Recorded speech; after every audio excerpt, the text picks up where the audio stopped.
Hello my beautiful souls, कैसे हो आप सब लोग।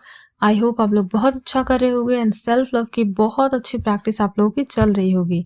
मुझे कमेंट में बताइएगा कि किस तरीके से आप सेल्फ लव के ऊपर वर्क कर रहे हो। एंड आज का टॉपिक मैं बता देती हूँ। आज का टॉपिक भी हाइट की सक्सेस स्टोरी है, क्योंकि बहुत सारे लोग मुझसे हाइट की सक्सेस स्टोरी की डिमांड करते हैं एंड इसी वजह से सबसे ज़्यादा डिमांड होने की वजह से मैं फिर से हाइट की ही सक्सेस स्टोरी लेके आई हूँ। एंड इस स्टोरी का जो सोर्स है वो है द सीक्रेट वेबसाइट। आप चाहो तो इस स्टोरी को जा कर के वहाँ पे पढ़ भी सकते हो, ठीक है। अब मैं नाम बता देती हूँ ताकि जिन लोगों को पढ़ना हो वो खुद भी जा कर के पढ़ सकते हैं।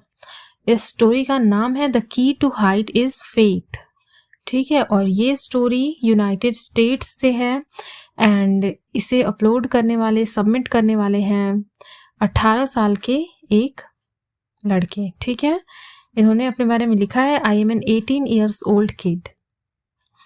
एंड ये स्टोरी जो है बहुत ही क्यूट सी है, बहुत ही छोटी सी है, बहुत ही क्यूट लगी मुझे, इसीलिए मैंने इसे सोचा कि आप लोगों को मैं सुनाऊं। बहुत अच्छी स्टोरी है क्योंकि हमारे फैमिली के जो सब्सक्राइबर्स हैं वो कुछ लोग 13 या 12 साल की एज में ही ऐसे डाउट्स करने लगते हैं कि क्या मेरी हाइट बढ़ेगी। तो आप देख सकते हो कि यहाँ पे ये जो स्टोरी सबमिट की गई है वो एक 18 साल के लड़के के द्वारा की गई है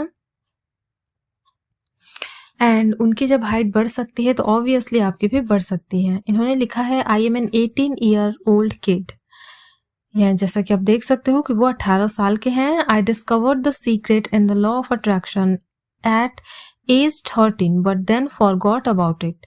यानी ये बोलते हैं कि इन्होंने द सीक्रेट को डिस्कवर यानी द सीक्रेट के बारे में इन्हें कब पता चला था, जब ये 13 साल के थे, लेकिन बाद में वो इसे भूल गए। जैसा कि आप लोग भी बोलते हो कि मुझे लॉ ऑफ अट्रैक्शन के बारे में पहले पता था, फिर मैंने यूज़ भी किया था, फिर मैं बाद में भूल भी गया था या भूल गई थी। एंड वैसा ही इनके साथ भी हुआ था।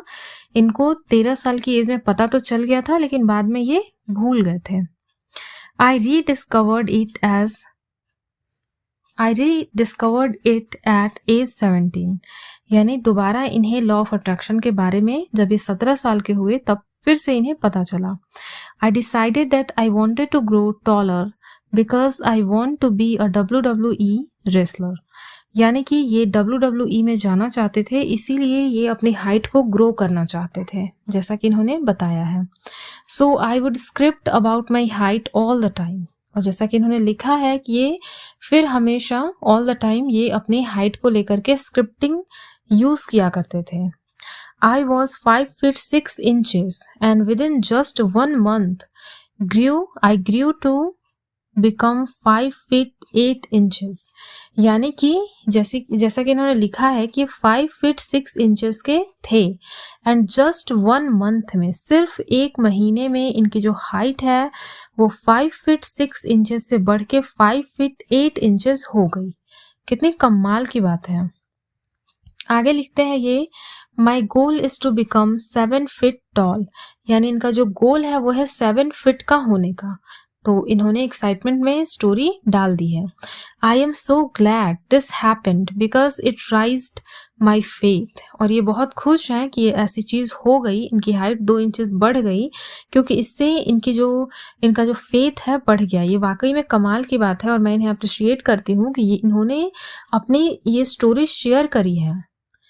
एंड इसके बाद ये लिखते हैं थैंक यू रोंडा।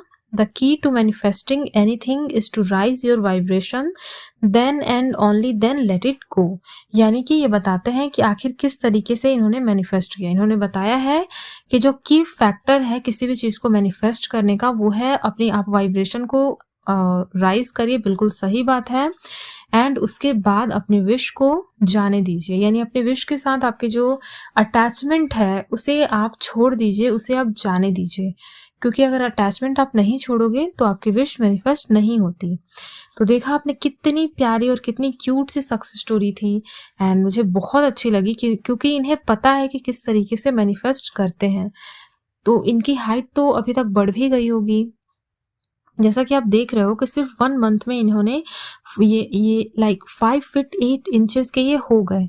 आप भी चाहो तो अपनी इस तरीके से हाइट को ग्रो कर सकते हो। जो लोग मुझसे पूछते हैं क्या मेरी हाइट बढ़ेगी या नहीं बढ़ेगी, फेथ के साथ कुछ भी पॉसिबल है। और ये जो 18 साल के हैं, इन्होंने कितना बढ़िया बताया है कि the key to height is faith. अगर आपके अंदर फेथ है तो इवन आपको अगर लगता है जेनेटिक होने की वजह से आपकी हाइट नहीं बढ़ेगी, फेथ से सब कुछ पॉसिबल है। फेथ से ऐसा कुछ भी नहीं है जो पॉसिबल नहीं है। फेथ से हम कुछ भी कर सकते हैं।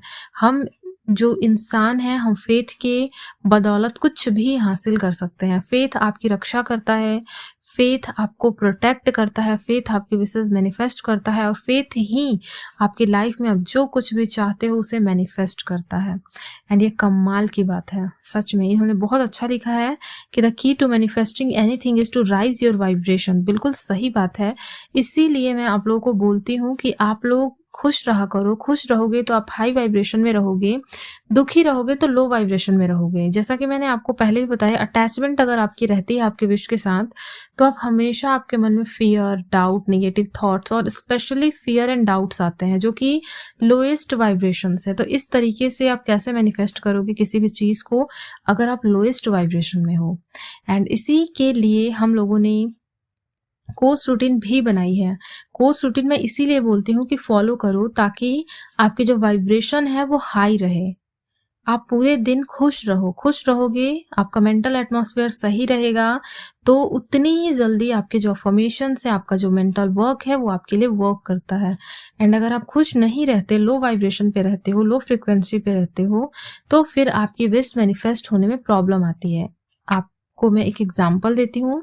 जैसे मान लो कोई फर्टाइल लैंड होता है, तो उस पे क्या होता है, कोई भी आप सीड डालते हो, कोई भी बीज डालते हो, तो वो तुरंत जर्मिनेट हो जाता है। वहीं आप किसी बंजर और अनउपजाऊ किसी जमीन पे जाकर के बीज डाल दो, तो वहां पे क्या होगा, वहां पे वो चीज फिर काम नहीं करती, बीज बर्बाद हो जाते। बिल्कुल उसी तरीके से अगर आप अफर्मेशन करते हो और आप पॉजिटिव एटमॉस्फेयर देते हो अपने माइंड को, तो आपके जो अफर्मेशंस होते हैं तुरंत आपके लाइफ में दिखना स्टार्ट हो जाते हैं, आपके रियलिटी बन जाते हैं। लेकिन वहीं अगर आप दुखी रहते हो और बस मतलब 5 मिनट अफर्मेशन किया, आधे घंटे अफर्मेशन किया और पूरे दिन आप अधिकतर टाइम दुखी रह रहे हो, तो फिर चीज़ें आपके लिए वर्क नहीं करती हैं। इसीलिए आपको मेंटल एटमॉस्फेयर अपना सही रखना आपके लिए बेहद ज़रूरी है, बहुत ही ज़्यादा इम्पॉर्टेंट है। इस चीज़ का आप बहुत ही अच्छे से ध्यान रखिए, ठीक है। एंड सेकेंड चीज़ ये है कि हम लोग हाइट के ऊपर बहुत ही अच्छी गाइड क्रिएट कर चुके हैं, लिख चुके हैं, एंड बहुत ही जल्दी आप लोग ले सक पाओगे और ले करके आप उसकी भी प्रैक्टिस कर सकते हो। एंड बस आज के लिए इतना ही। And thank you so much for watching this video. जो कुछ भी मैं सक्सेस स्टोरी में आपको बताती हूँ उसे फॉलो किया कीजिए, उसे नोट डाउन किया कीजिए कि क्या क्या आपने आज सीखा, और उसे अपनी लाइफ में अप्लाई करिए। आपको 100% सक्सेस मिलेगी। फेथ रखिए, प्रेयर्स कीजिए, डेली प्रेयर्स कीजिए, आपको 100% सक्सेस मिलेगी। एंड अपनी लाइफ से ऐसी चीज़ें जिनकी आपको ज़रूरत नहीं है, उनकी आवश्यकता को छोड़ दीजिए, उन्हें रिलीज़ कर दीजिए, उन्हें जाने दीजिए। खुश रहिए, खुद से प्यार करिए, और मिलते हैं हम नेक्स्ट वीडियो में। तब तक अपना ख्याल रखिए और खुद से ढेर सारा प्यार कीजिए, ठीक है। Love yourself and stay connected and stay blessed. I love you guys.